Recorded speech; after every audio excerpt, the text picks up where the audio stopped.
A very good evening to my lecturer and my fellow friends. I am Danushavathi Appanna and my matrix number is 209414 and my group mates are Husna, Widad and Rohaya. We would like to conduct a case study on the lab accident involving chemicals. In this case study, we would like to explain about the background of the lab accident, which involves when and where, how does the lab accident occurs, and the analyzation and determining the factor that caused the lab accident, and finally ways to minimize the accident. Next. In this part of the case study, I would like to give a short introduction on the background of the accident. Next. This was the article we found on the internet where the title goes by "A student burned his eye in a University of Utah lab. The U knew about the dangers beforehand and audit fines but didn't take the action." To be more detailed, on May 14, 2019, a lab accident was reported. The accident has occurred in a lab located at the University of Utah. The victim was a student who has burnt his eye with a corrosive chemical called lye. Next, I will pass to the next presenter. Hi, my name is Wafiyyah Binti Mama Amin. Metric number is 203990. So I will be presenting about how the accident happened. So I put this quote, prevent is better than cure, so that at the end of the presentation, you will know why this quote is very relatable to this accident. So for the chronology of the accident, so first of all, the student was actually working on an experiment involving natrium hydroxide. So as we all know, natrium hydroxide is a very strong base. And then the student was carrying a beaker of natrium hydroxide across the lab. But somehow the chemical splashed into the student's eye.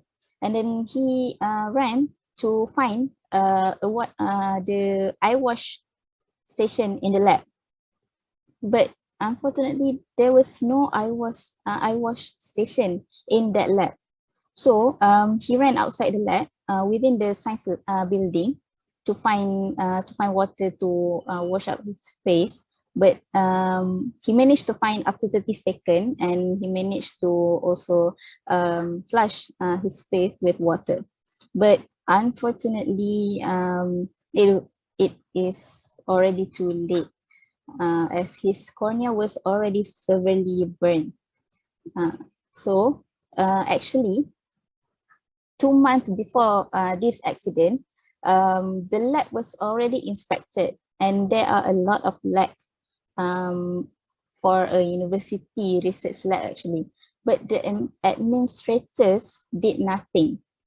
So basically there are many deficiencies in the lab of this university, but the administrators did not take responsibility. So it led to this kind of accident happen, unfortunately. So that's all for the chronology of this accident. So next, I will present about the observation. What can we observe from the accident? So, what can we conclude based on the chronology that have been said before is, first, in laboratory, safety is everything. Even if we are in rush handling the experiment, do not run while carrying the chemicals. Second is, there is no eye wash station nearby. So the eye wash station should be located where the acid, caustic, corrosive, and other hazardous chemicals are in use. Thirdly is wear a full set of PPE, including the goggles, to at least protect our eyes from the splashing chemicals. The next, so the student was conducting an experiment with the sodium hydroxide, which is a solution that are capable of instantly melting a soda and dissolving a chicken wing to burn. So the chemical compound that used in experiment is also known as the lye.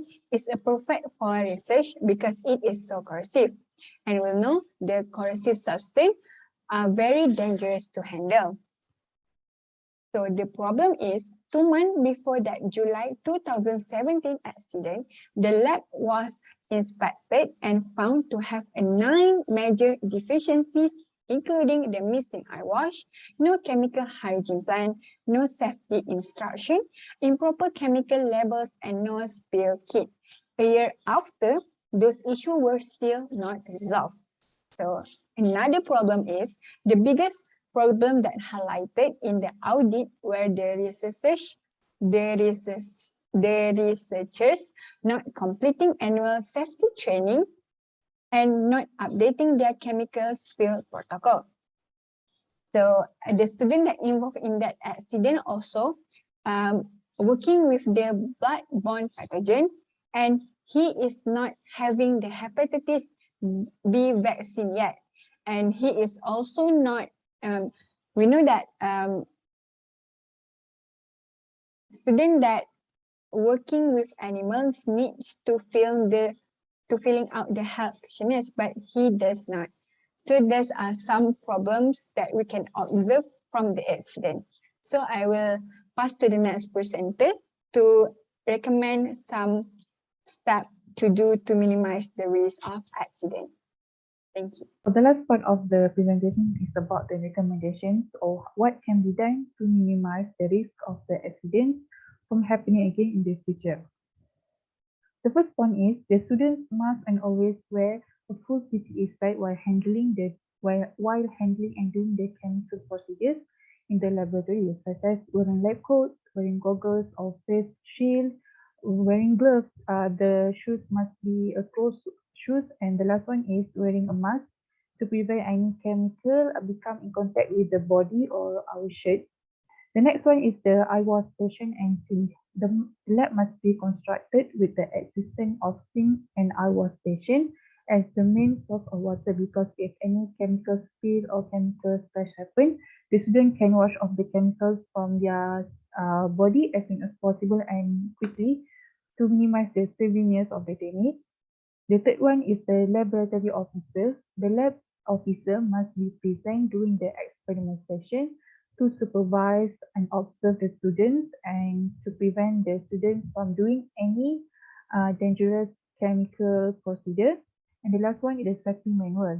The safety manual must be available at the lab, and the lab officer must brief about the safety and the precautions to the students so the students can do some safety aid measurements if any accident occur while they are doing the experiments or any chemical procedure.